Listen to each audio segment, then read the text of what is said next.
తెలంగాణ రాష్ట్రంలో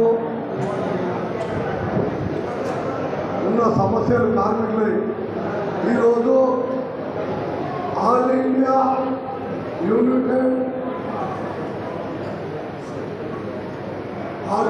కాన్ఫరెన్స్కి వచ్చిన అన్ని రాష్ట్రాల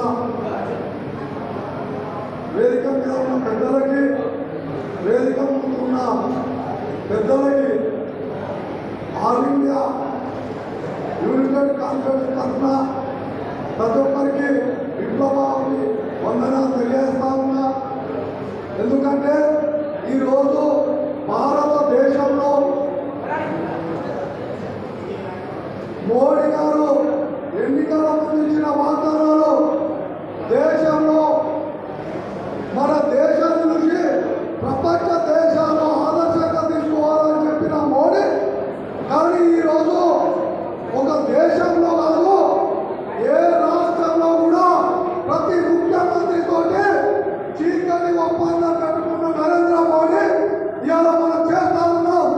దేశంలో ఈరోజు పార్లమెంటులో ఎంతమంది ఎంపీలను బహిష్కరించి ఇవాళ ప్రతిపక్షం లేకుండా ఇవాళ కార్పొరేట్ సంస్థలకి దాచి పెడుతున్నా.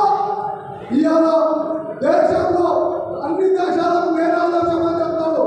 ఇవాళ ఏ దేశానికి ఆదర్శం ప్రపంచ దేశాలు తిరిగినప్పుడు కానీ ఈ దేశంలో కార్మికులకు ఏం చేస్తున్నావు?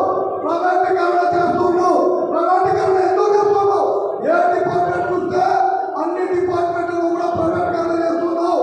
ఇవాళ ఎల్ఐసి కావచ్చు, ఇంకా మిగతా బ్యాంకులు కావచ్చు, ఇవాళ ఎలక్ట్రిసిటీ డిపార్ట్మెంట్ కావచ్చు, కార్మికులు కావచ్చు, ఇవాళ పారిశుద్ధ కార్మికులు కావచ్చు, జీడబ్ల్యూసీ కావచ్చు, టోటల్గా ఎక్కడ చూసినా కూడా ఇవాళ రైల్వే మొత్తం ప్రైవేటీకరణ చేసి ఇవాళ చాయ్ వల్ల దేశానికి నేను ఛాయాన్ని ఇవాళ